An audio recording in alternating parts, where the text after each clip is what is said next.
Shalom, shalom à tous et bienvenue sur notre émission Ma Jeunesse pour Christ. Alors, Ma Jeunesse pour Christ est une émission de l'église La Multitude qui a pour but d'impacter la jeunesse du monde entier.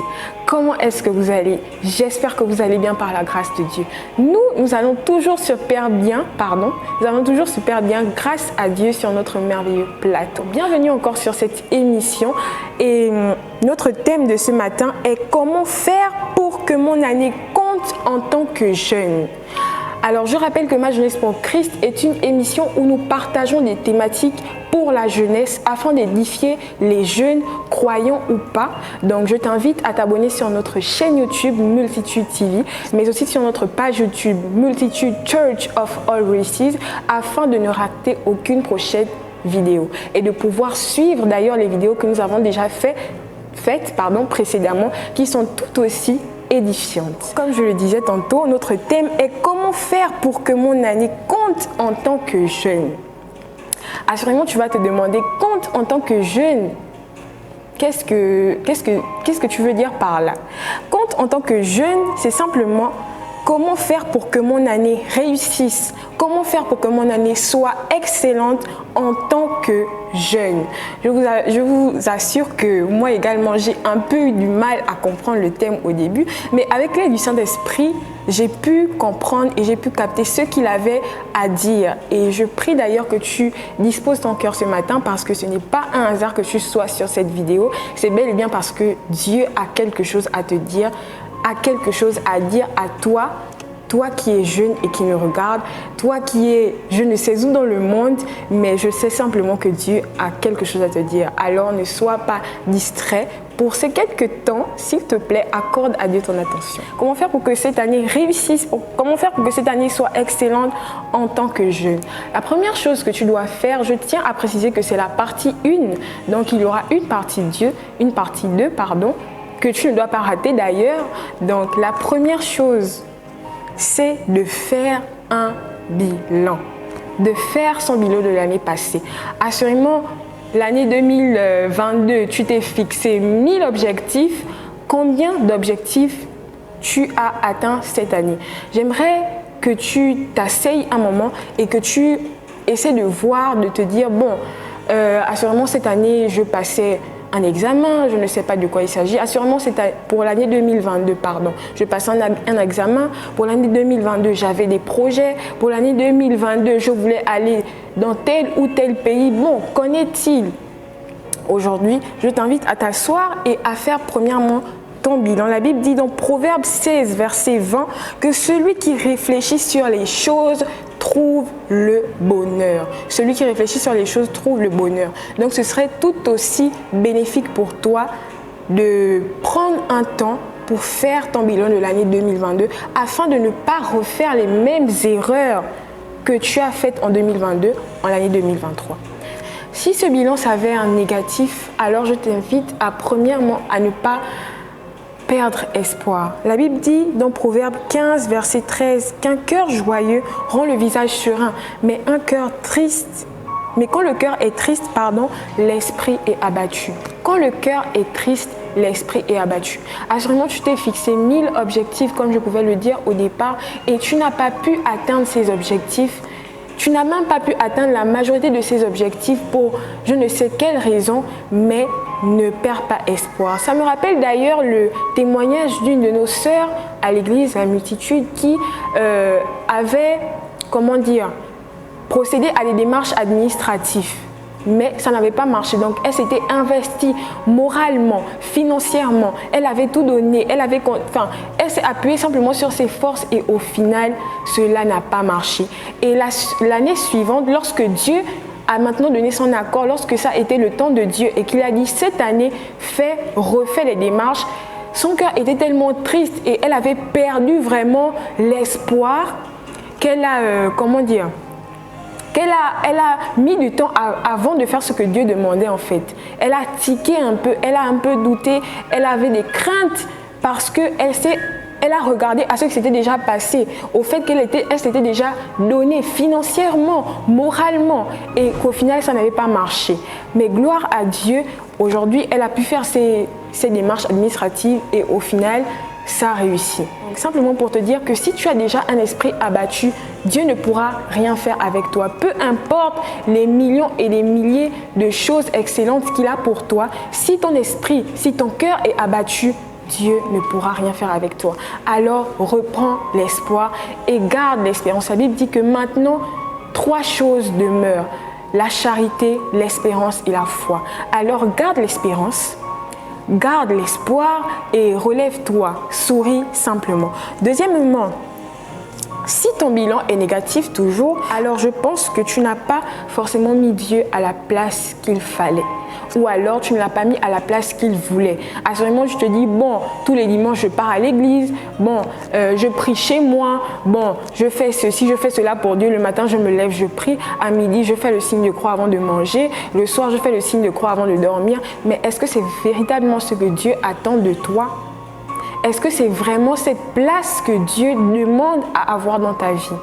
Donc, j'aimerais t'interpeller de ce côté sur le fait que si ça n'a pas marché, c'est assurément parce que tu n'as pas mis Dieu à la place qu'il fallait.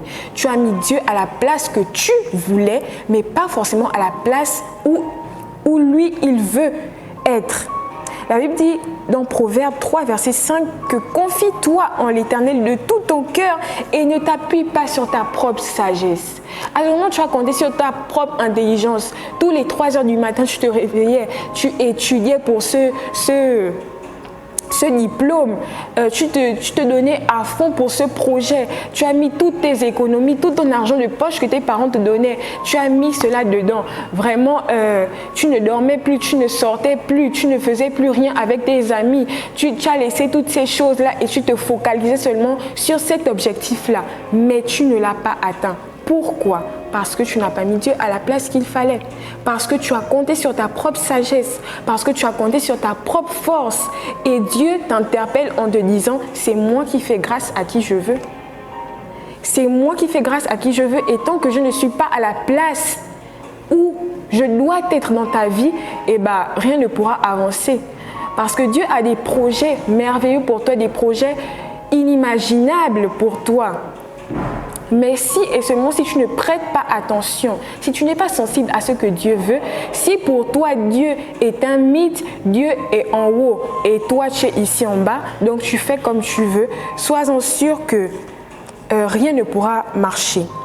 Alors, essaie Jésus. La Bible dit dans Ésaïe 40, verset 31 que ceux qui se confient en l'Éternel, ceux-là, ils renouvellent leur force et ils prennent le vol comme des aigles. Alors cette année, si tu veux vraiment réussir, si tu veux vraiment que ton année compte en tant que jeune et si à la fin de cette année, tu veux t'asseoir et voir que ton bilan est allé vraiment de gloire en gloire, tu as besoin de t'appuyer sur Jésus. Tu as besoin de faire confiance à Dieu. Tu as besoin d'essayer Jésus. La Bible dit que goûtez et voyez comment il est bon. Alors, s'il te plaît, essaie Jésus. Essaie Jésus et tu ne regretteras pas.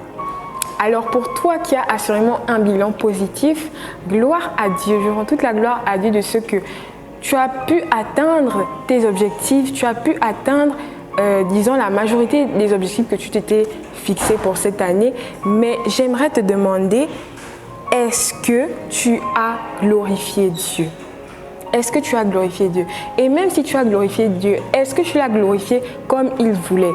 Assurément, il t'a fait grâce cette année.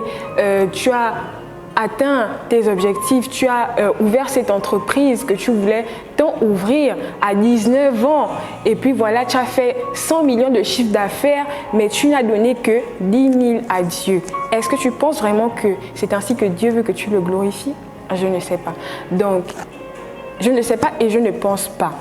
Donc, je repose encore la question, est-ce que tu as glorifié Dieu? Est-ce que tu es sûr que tu as glorifié Dieu comme il voulait?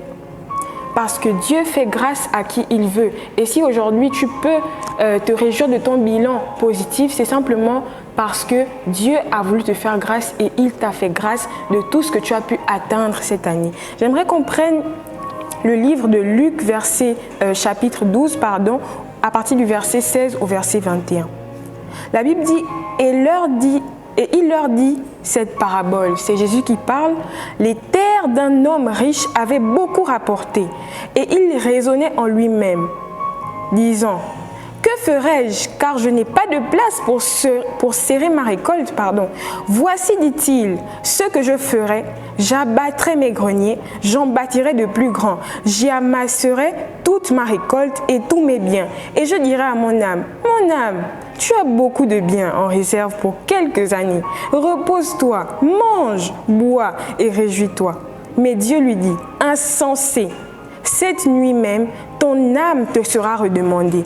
Et ce que tu as préparé, pour qui cela sera-t-il? Il en est ainsi de celui qui amasse des trésors pour lui-même et qui n'est pas riche avec Dieu.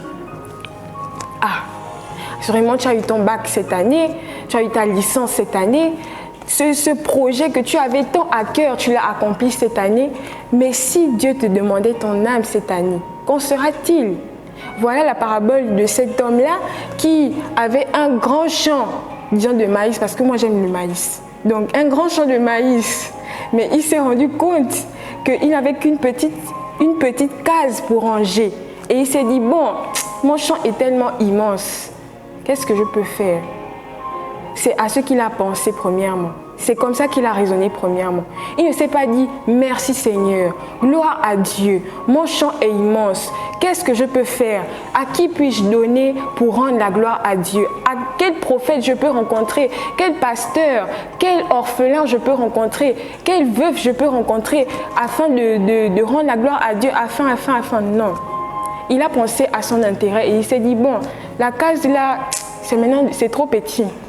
Je dois démolir ça et puis je vais en bâtir une plus grande parce que ma récolte est tellement immense et je vais boire, manger pendant quelques bonnes années. Je vais me reposer parce que là c'est bon, là j'ai percé, parce que là c'est bon, j'ai atterri. Et Dieu se disait, il rigolait même de lui assurément. Dieu éclatait de rire avec tous les anges et les 24 vieillards en train de dire, hé, insensé, cette nuit même, ton âme te sera redemandée. C'est ainsi pour l'homme qui amasse des richesses pour lui-même et pas pour Dieu. Alors, s'il te plaît, j'aimerais t'inviter à glorifier Dieu. Glorifier Dieu comme il veut et pas comme tu veux. Alors, sachons donc que tout ce qu'on fait, tout ce qu'on a, doit être pour Dieu, doit appartenir à Dieu. La Bible dit que Dieu disait, insensé, cette nuit même ton âme te sera redemandée. Et qu'en sera-t-il de ces récoltes? Qu'en sera-t-il de ce diplôme qui est seulement à ton nom et qui ne profitera même pas à ton enfant? Qu'en sera-t-il de ce projet que tu as accompli? Tu vas partir, quelqu'un d'autre va prendre ou pas? Peut-être que ça va même mourir. Ou tu as investi toutes tes économies, ou tu as investi tout ton argent de poche. Et si ton âme t'est redemandée ce soir, ce matin, ou simplement en ce jour, qu'en sera-t-il? Qu'est-ce que tu diras à Dieu? Penses-tu que tu iras au paradis? Penses-tu que tu lèveras la tête et tu parleras à Dieu? Tu regarderas comme ça et diras, Seigneur, j'ai fait ta volonté. Alors je t'invite à penser à ton éternité, à sécuriser ton éternité, mais aussi à sécuriser tes avoirs. Parce qu'en disant merci à Dieu, en glorifiant Dieu comme il veut, Dieu prend soin de ce que tu lui apportes. Dieu prend soin de ce pourquoi tu l'honores, pour que tu l'honores davantage. Donc, afin de sécuriser ton éternité, mais aussi tes avoirs, rends la gloire à Dieu et rends la gloire à Dieu comme il veut. Toi qui ne connais pas Jésus, et pour toi aussi qui connais Jésus, rends la gloire à Dieu comme il veut. Et comment rendre la gloire à Dieu comme il veut s'il ne te connaît pas? Donc, commence par accepter Jésus. Toi qui, assurément, ne connais pas Jésus, accepte Jésus comme Seigneur et Sauveur personnel. Parce que même si tu penses à faire des actes de charité, même si tu penses à donner je ne sais combien de millions à Dieu, si tu ne l'as jamais accepté comme ton Seigneur et Sauveur, il ne te connaît pas où. Donc, il n'est pas que tu fasses ça dans le vide en disant que c'est pour Dieu. Alors que Dieu là-bas, il n'entend même pas, il ne voit rien de ce que tu es en train de faire parce qu'il ne te connaît pas. Donc, mieux, accepte Jésus comme ton Seigneur et Sauveur personnel et rends la gloire à Dieu comme il veut. Alors, comment faire pour que mon année compte en tant que jeune? comment faire pour que mon année réussisse en tant que jeune? La Bible dit que celui qui réfléchit sur les choses trouve le bonheur. Alors, il est bénéfique pour toi de premièrement faire ton bilan de l'année passée afin de voir ce qui a marché ou pas. Et s'il s'avère que ce bilan soit négatif, ne perds pas espoir, ne perds surtout pas espoir et mets Jésus à la place qu'il faut. Toi qui assurément connais déjà Jésus, qui est chrétien, la Bible dit que c'est Jésus qui parle, il dit « Père, pas ma volonté, mais la tienne ». Assurément, tu as fait comme tu voulais, tu as un peu fait bon. Comme tu voulais, tu n'as pas forcément mis Dieu là où il s'attendait à ce que tu le mettes. Donc, pour cette année, reconsidère cela. Et pour toi qui assurément ne connais pas Jésus, commence par accepter Jésus comme ton Seigneur et Sauveur personnel et confie ta vie à Jésus. Pour toi qui as un bilan positif dont tu te glorifies, gloire à Dieu. Mais est-ce que tu as dit merci à Dieu comme il le voulait? Est-ce que tu as véritablement honoré Dieu avec tous ses avoirs? Donc, je t'invite à le faire et à le faire comme Dieu le veut, pas comme toi tu veux, afin de ne pas te retrouver dans la situation de cet homme qui avait toute cette récolte et à qui Dieu a demandé son âme la nuit même. Et où est-il parti? Donc, afin de sécuriser non seulement tes avoirs, parce que lorsque tu honores Dieu avec tes avoirs, il prend soin de cela, mais aussi de sécuriser ton éternité, il serait mieux pour toi de mettre Jésus à la place qu'il faut. Donc, en priorité dans tout ce que tu as et dans tout ce que tu fais, dans tout ce dont tu te glorifies, que tu as obtenu l'année passée. Simplement. La meilleure décision, je vais terminer par là, que tu peux prendre afin que ton année compte pour cette année, c'est de mettre Jésus au centre de ta vie. Pour toi qui es chrétien ou pas, pour toi qui as un bilan positif ou pas, c'est de mettre Jésus au centre de ta vie, là où il veut et pas où là où toi tu veux le mettre simplement. Nous sommes arrivés au terme de ces moments et avant de nous séparer, j'aimerais prier pour tous ceux qui regardent. Éternel Dieu de gloire, je te bénis et je te rends la gloire, Seigneur, pour toutes ces personnes qui regardent, tous ces jeunes qui regardent. S'ils se sont arrêtés sur cette vidéo, c'est parce qu'ils veulent, Seigneur, que leur année compte. Ils veulent que leur année réussisse. Alors je prie, Seigneur, afin que tous ceux qui ont des bilans assurément négatifs, Seigneur, que tu puisses consoler leur cœur, que tu puisses, oh Dieu, consoler, Seigneur, que tu puisses fortifier, ô Dieu de gloire, les esprits, Seigneur, qui sont assurément attristés et que, Père éternel, pour cette nouvelle année, tu puisses mettre en eux ta direction, afin qu'ils fassent les choses, Seigneur, comme tu veux et pas comme eux, ils veulent, ô Dieu. Pour toutes ces personnes qui ont réussi, Seigneur, mais qui ne t'ont pas rendu la gloire comme tu le souhaitais, Seigneur, je prie que tu remplisses leur cœur de gratitude, de reconnaissance, ô Dieu, afin qu'ils puissent voir l'importance, Seigneur, de t'honorer par leurs avoirs. Au nom puissant de Jésus-Christ. Amen.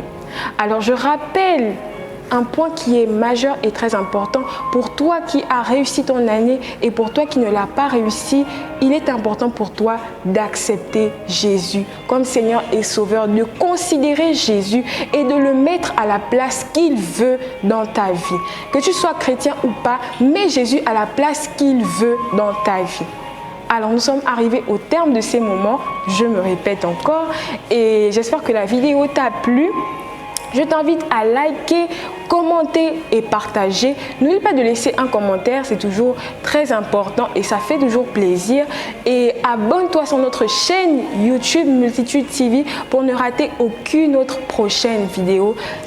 Like, commente et partage afin que d'autres personnes soient édifiées. Et n'oublie pas de t'abonner sur notre chaîne Multitude TV pour ne rater aucune autre prochaine vidéo. Shalom, shalom.